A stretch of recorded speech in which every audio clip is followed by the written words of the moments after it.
here's a little video about the irregular adjective Liten. There's 5 different forms of this adjective, and if you know the rules, it's a lot easier to use them.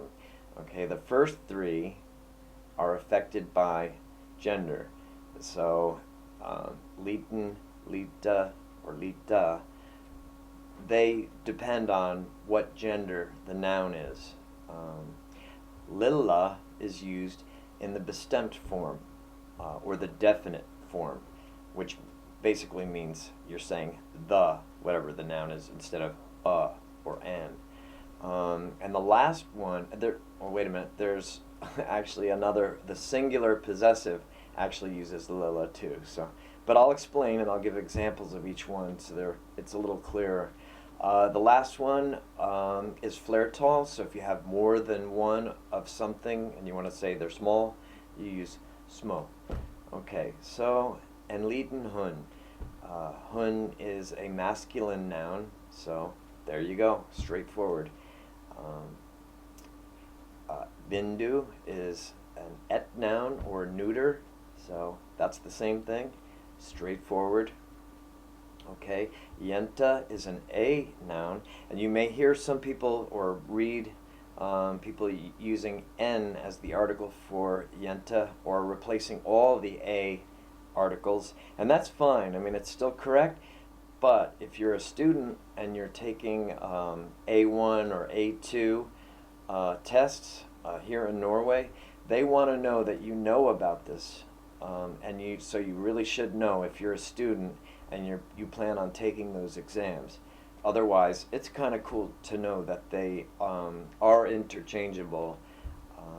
So anyway, let's keep going. See, there you go. Now here is the bestemt form, and this is a typical sentence using lilla that way. And you'll see den, or you'll see de, and then you'll see the article on the end of the noun again. And you're saying the small caterpillar. You know, you're not saying it's the. And so that's that whole deal. That's what's going on there. And here it is again with a neuter noun, husa. All right, den lilla vitta husa.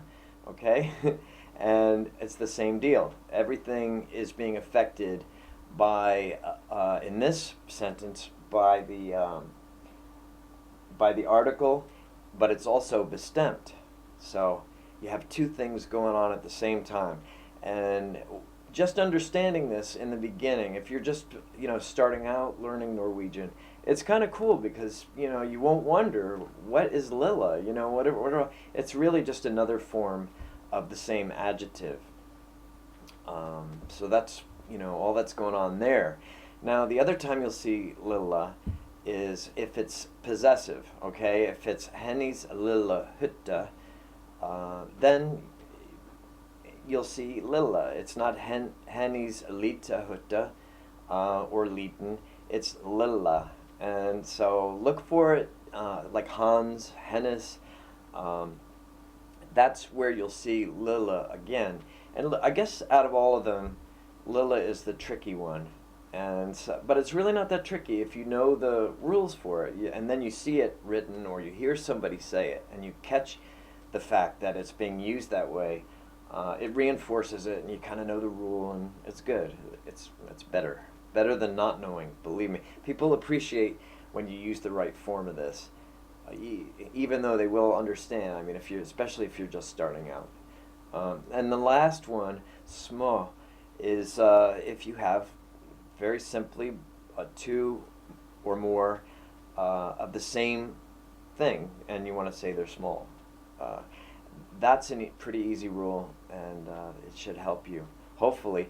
I'm going to put some live links in the description with little tests, and you can test out some of these rules if you like.